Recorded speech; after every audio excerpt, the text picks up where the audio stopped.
네, 할렐루야. 우리 지난주에 우리 서로 인사했지 않습니까? 그죠? 인사하니까 좀 이렇게 마음도 좋아지고 또 서로 또 이렇게 기뻐해지는 것 같습니다. 우리 한번 다시 옆에 있는 분들하고 주 안에서 사랑합니다. 한번 또 다시 한번 인사해 봅시다. 예, 주 안에서 사랑합니다. 주 안에서 사랑합니다. 네, 주 안에서 사랑합니다. 네, 좋죠, 그죠? 누가 왔는지도 보고 또 누가하고 내가 또 이제 조금 이따가 친교할 때 또 같이 또 차를 나누어야 될지 한번 쓱 훑어보았습니다. 자, 어떤 목사님께서 독서 모임 회원이 되었는데요.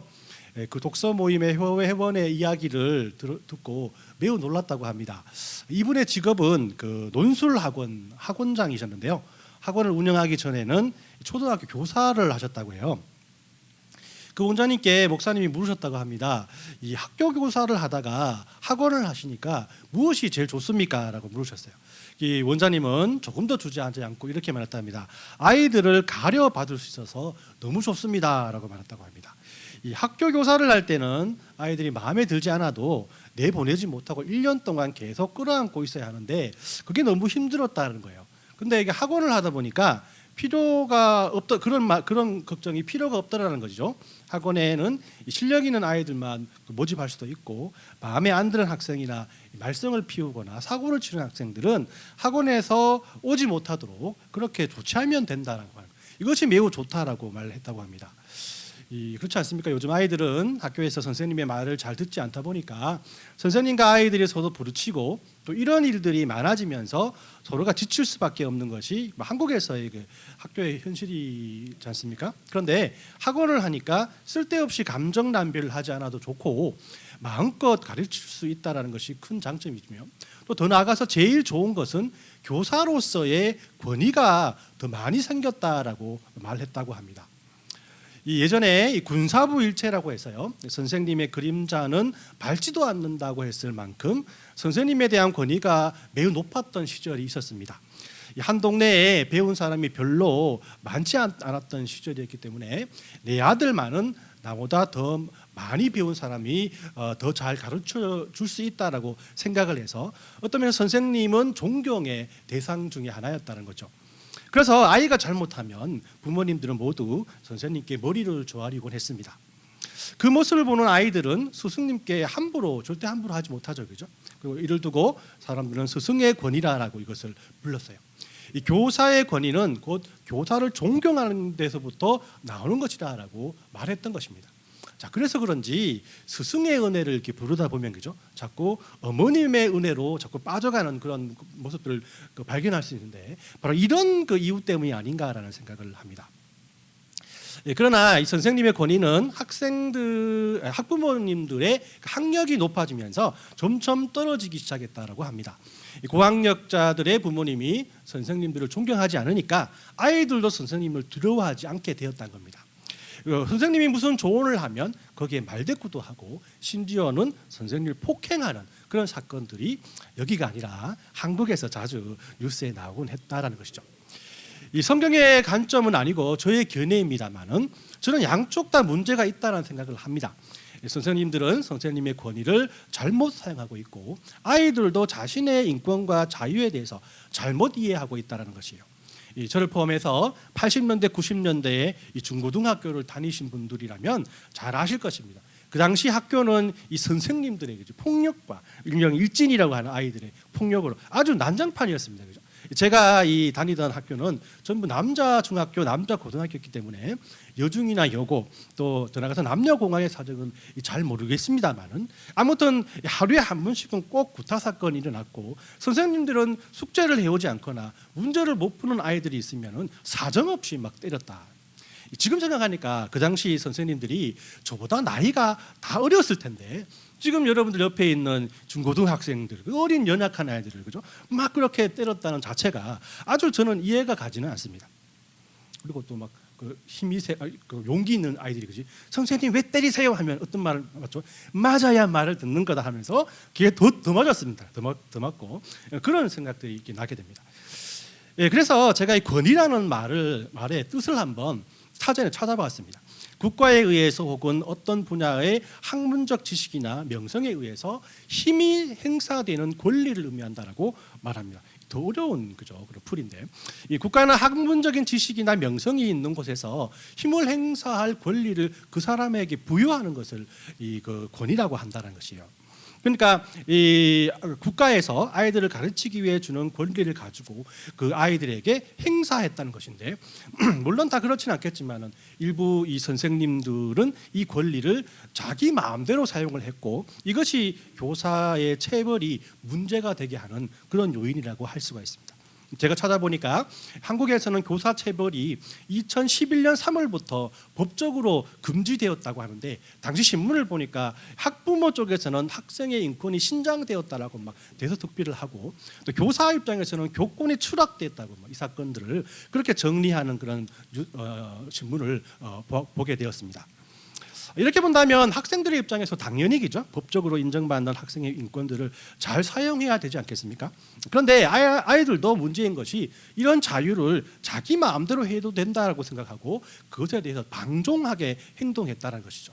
조금이라도 안 좋은 말을 들으면 선생님한테 온갖 욕을 퍼부어대고, 어른들에게는 하지 말아야 할 행동을 당연히 해야 한다는 마음으로 교사들에게 했다는 것이에요. 그러니까 교사도 그만큼 힘들어지고 아이들도 그만큼 힘들어지는 그런 시대를 우리가 살아가고 있다는 겁니다. 양쪽 모두가 어떤 면에서는 이러한 것들을 사용할 수 있는 방법을 어려서부터 교육받지 못했기 때문이 아닌가, 그런 생각도 하게 됩니다. 아무튼 이 권위는 이렇게 잘못 사용하거나 이를 잘못 이해하게 된다면 사회적으로도 많은 문제를 일으킵니다. 가정에서의 부모님들의 권위도 그렇고, 또 정치인들이나 정부가 하는 모든 일도 대부분 이런 권위와 권력의 다툼이라고 할 수가 있는 것이죠. 제가 이 설교 서두에 왜 이런 권위와 권력의 이야기를 하겠습니까? 이 그리스도인들에게도 이 문제는 쉽게 넘어갈 수 있는 이슈가 아니기 때문이라는 겁니다. 이 시대는 그리스도인의 권위도 또 교회의 권위도 성도들의 권위도 많이 실축되어 있는 그런 시대입니다. 그리스도인의 권위가 예전부터 이렇게 된 것은 아니었어요. 한국에 복음이 전해지었던 130년 전만 해도 그리스도인의 권위는 세상에서 인정받는 그런 권위였습니다.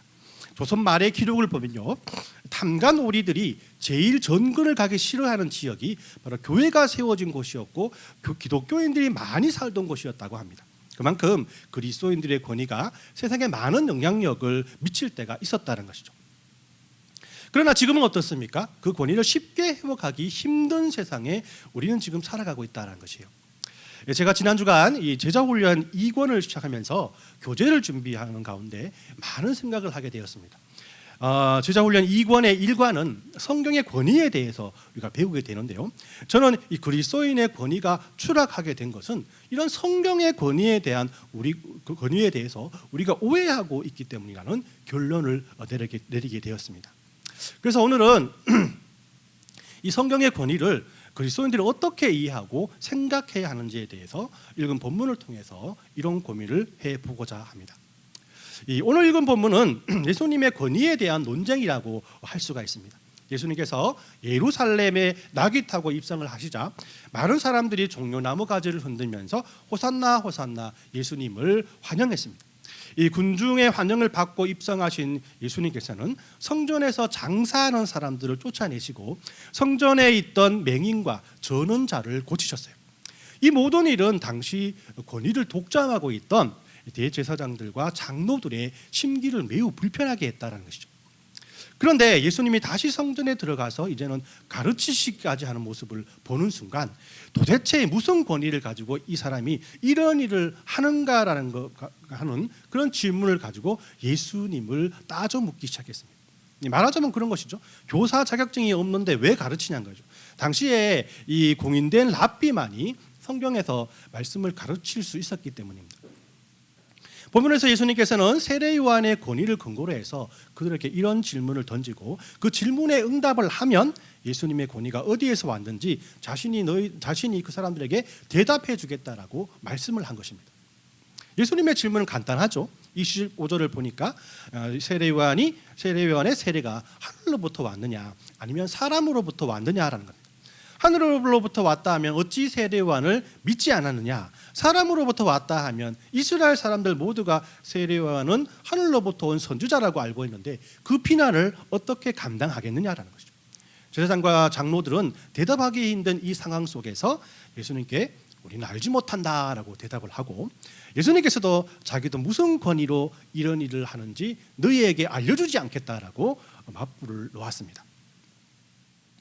우리는 오늘 읽은 본문에서 세상 사람들이 가장 궁금해하는 것이 제사장들이 예수님께 가졌던 의문처럼 성도들의 권위가 어디에서 왔는가라는 것에 있다는 것을 우리가 알 수가 있습니다. 예수님 믿는 사람들은 뭘 믿고 매주일마다 예배하러 가고 또 헌금도 하고 기도도 하는가? 바쁜 생활 가운데서도 성경 공부도 하고 아이들을 가르치고 또 여러 가지 봉사를 하는 모임에 그렇게 시간을 내어서 가는가? 도대체 뭘 믿고 그렇게 신앙생활을 하는가? 이런 것들을 우리 세상 사람들은 우리를 보고 궁금하게 생각한다는 것입니다. 예수님께서 안식일 날 성전에서 장사하는 사람들을 내어 쫓고 안식일에 병든 자를 고치시고 랍비의 교육을 받지 않으심에서도 불구하고 직접 성경 안에서 성령을 가르치신 권위가 여러분 어디에서 왔다라고 예수님께서 말씀하십니까? 예수님께서는 제자들에게 말씀은 하지 않았지만 우리는 그 답을 알고 있다라는 것입니다. 예수님의 권위가 어디에서 왔습니까? 사람에게서 왔습니까? 그럴 수는 없죠. 왜냐하면 예수님께서는 랍비 자격증을 갖고 있지 않는 분이셨던 거죠. 그러면 어디에서 왔습니까? 성경은 우리에게 바로 성경 말씀에서 왔다라고 말씀을 하고 있는 겁니다. 우리가 그것을 어떻게 알 수 있을까요? 그것은 바로 예수님과 성경이 바로 이것을 증명하고 있기 때문이라고 우리는 믿습니다. 분명 예수님께서는 성경의 권위가 하늘로부터 왔다라고 말씀을 하십니다. 성경이란 것은 사람이 쓴 것이 아니라 하나님께서 사람을 통해서 쓰게 하셨다. 하나님께로부터 왔다라고 예수님께서는 믿으셨다라는 것이죠.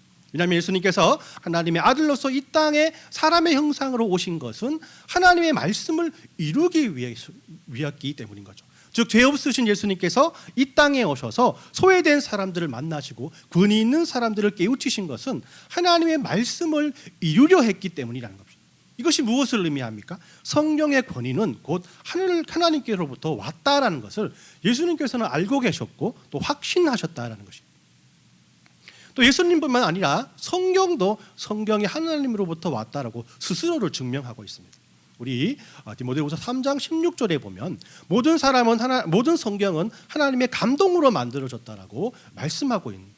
또 마태복음 24장 35절에 보면 하늘과 땅은 사라질 것이나 하나님의 말씀은 영원히 사라지지 아니한다라고 우리에게 말씀을 합니다. 더 나아가서 우리 요한복음 10장 35절은 그 말씀은 어떠한 경우에도 폐할 수 없다라고 우리에게 말씀을 하고 있는 겁니다. 자, 그러면 여러분들은 이런 질문을 해보셔야 할 것입니다. 여러분들은 성경이 곧 하나님께서 우리에게 주시는 말씀으로 인정하고 믿고 있습니까? 자, 여러분들 어떻게 해야죠? 아멘 해야죠, 그죠? 당연히 성경 하나님께서 우리에게 말씀하신 것이 성경이다. 그러니까 성경을 내가 믿지라고 이런 분명히 고백할 것입니다. 그렇기 때문에 우리는 내가 성령의 권위가 하나님께로부터 왔다라고 하는 것을 내가 믿고 있는지 아직 조금은 믿고 있지 않는지를 우리 스스로 테스트를 해보아야 합니다. 그 테스트는 아주 간단합니다. 이런 질문을 하게 되면 돼요. 그렇다면 여러분들은 정말 성경 말씀에 순종하고 있습니까? 지금 여러분들은 성경 말씀에 순종하고 있습니까? 지금 여러분들은 성경 말씀에 순종하려고 무단히 애를 쓰고 있습니까? 조금 더 풀어본다면 여러분들은 성경 말씀에 순종하기 위해서 무단히 노력하고 있습니까? 라고 여러분들 마음속에 한번 물어보시길 바랍니다. 그리고 여러분들 마음속에 한번 대답해 보시길 바랍니다. 왜냐하면 성령의 권위는 순종으로 증명되기 때문입니다. 우리는 읽지 않았지만 마태복음 21장의 후반부에 가면 예수님께서 두 가지 비유를 대제사장과 장로들에게 하고 있습니다. 28절에 보면 두 아들 비유가 나오는데요. 아버지가 두 아들에게 오늘 포도원에 나가서 일하라고 부탁을 합니다. 큰 아들은 네, 나가겠습니다라고 하고는 나가지 않았어요. 그러나 작은 아들은 싫은데요 하고 집을 나갔다가 그것이 생각나고 뉘우쳐져서 또 포도원에 가서 직접적으로 일을 했다라는 겁니다. 예수님께서 이 두 아들 중 누가 아버지의 권위를 인정하고 있는지 물어보는 겁니다. 여러분 어떻습니까? 당연히 둘째 아들이 아버지의 권위를 인정하는 거예요. 예수님께서는 이 이야기를 통해서 권위는 순종과 관련되어 있다는 것을 말씀하고 있는 거예요. 또 우리 33절부터 보면은 포도원 농부의 비유가 나옵니다. 포도원 주인이 포도원을 농부들에게 세를 주고 타국으로 갔어요. 그리고 열매를 거둘 때가 되어서 자기 종들에게 열매를 받기 위해서 그 농부들에게 보냅니다. 그런데 이 농부들이 주인이 보낸 종들을 두들겨 패고 죽이기까지 해요. 주인을 인내합니다. 한 번 더 보내면 되겠지라고 한 번 더 종들을 보냅니다. 그런데 농부들은 똑같이 두들겨 패거나 죽이게 된다. 그래서 주인은 마지막으로 아들에게는 공손이 돼야겠지라는 마음으로 생각으로 자기 아들을 보냅니다. 그런데 농부들은 아들이 곧 상속자니까 상속자를 죽이면은 이 포도원이 법적으로 자기 것이 될 것이라 생각하고 그 아들마저 죽여버렸다는 거예요. 이 이야기를 하고 예수님께서 장로들에게 물어봅니다.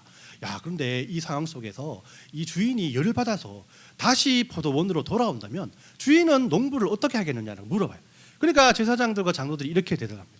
그들이 말하되 그 악한 자들을 진멸하고 포도원은 제때에 열매를 바칠 만한 다른 농부에게 새로 줄지니다라고 말하는 거예요.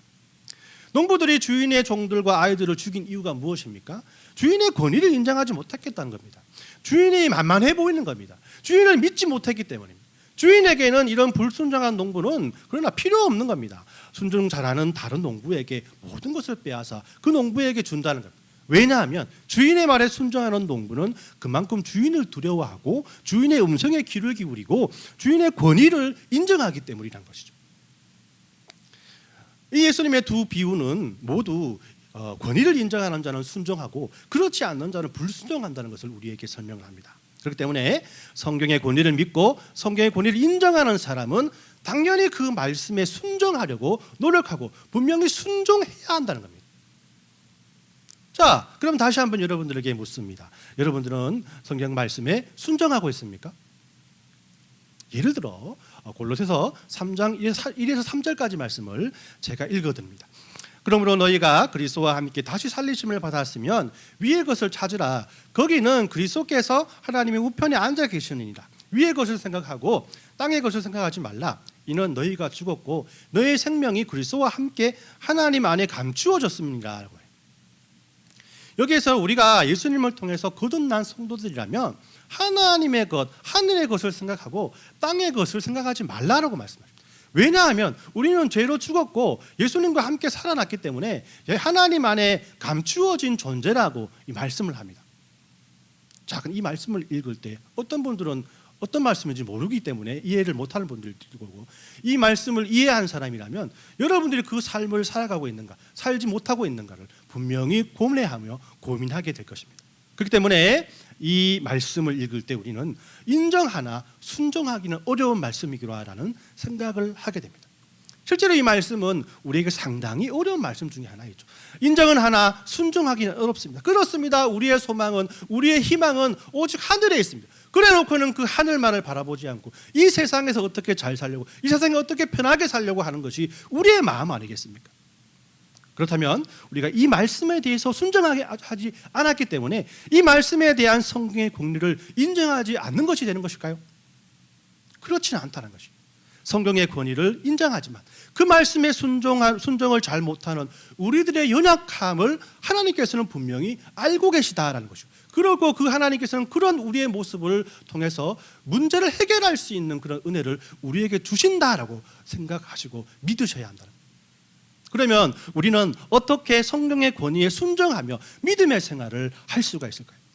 성경은 이 질문에 단호하게 말합니다. 성령님의 인도함을 받으라고 우리에게 말씀하고 있는 것이죠.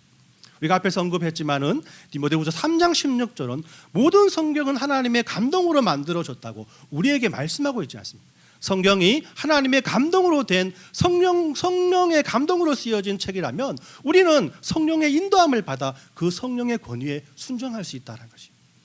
사람의 손으로 썼으면 사람의 능력으로 일을 행할 수 있지만 성령의 손으로 썼기 때문에 성령의 능력으로 하나님의 일을 감당할 수 있다는 것입니다. 성령은 우리가 성경을 읽을 때 하나님께서 우리에게 말씀하신 의도를 우리에게 파악하게끔 합니다. 신약 성경은 2000년 전에 팔레스타인 지역에 살아가던 그리스도인들에게 쓰여진 책이에요. 그렇기 때문에 우리는 그 당시를 살아가던 사람들의 문화와 정치적인 상황과 환경과 관습을 알고 읽어야 합니다. 그래야 2000년 전에 쓰여진 성경 말씀을 우리의 삶 속에 적용할 수 있는 것이죠.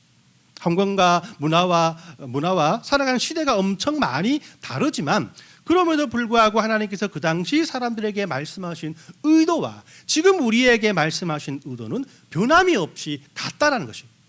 그것을 발견하고 깨닫게 하는 분이 바로 누구이냐? 바로 성령님이시라라는 겁니다. 이렇게 우리는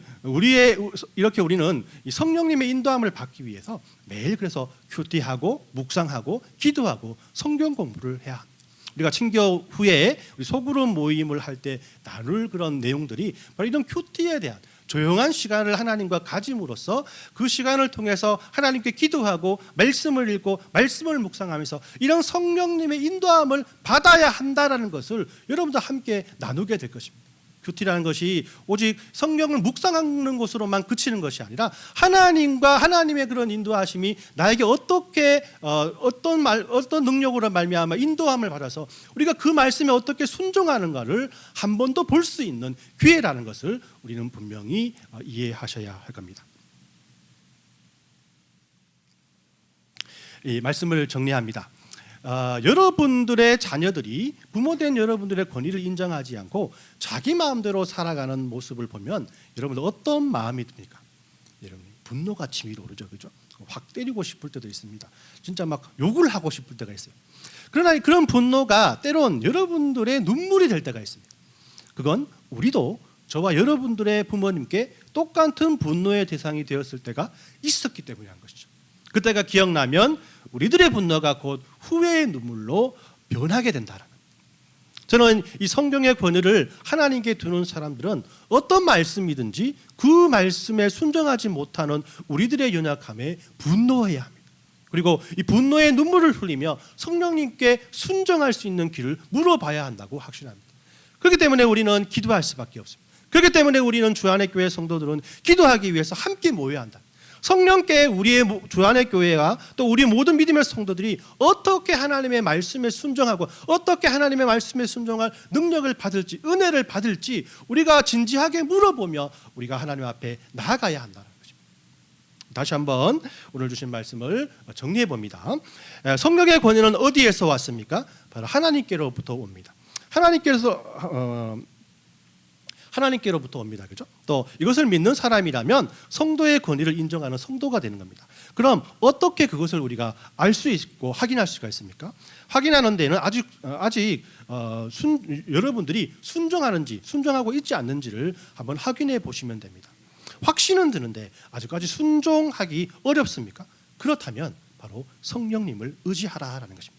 성령님께서 이런 모든 우리들의 연약함을 아시고 성령께서 말씀하시는 하나님의 의도를 우리에게 깨닫게 해주시고 그 말씀에 어떻게 순종해야 할지에 대해서 우리에게 가르쳐 주실 것이기 때문입니다. 올 한 해는 이렇게 성령의 권위에 순종하기 위해 성령님께 여러분들의 마음을 내어놓고 기도하며 살아가는 한 해가 되었으면 좋겠습니다. 우리가 기도한 만큼, 우리가 말씀으로 훈련되는 만큼, 성령을 아는 만큼 우리는 하나님의 말씀에 여러 가지 모습으로 순종할 수 있는 성령의 권위를 인정하며 살아갈 수 있는 믿음의 성도들이 될 수 있습니다. 이런 하나님의 풍성한 은혜가 저와 여러분들에게 넘쳐나시길 예수님의 이름으로 축원합니다. 아멘.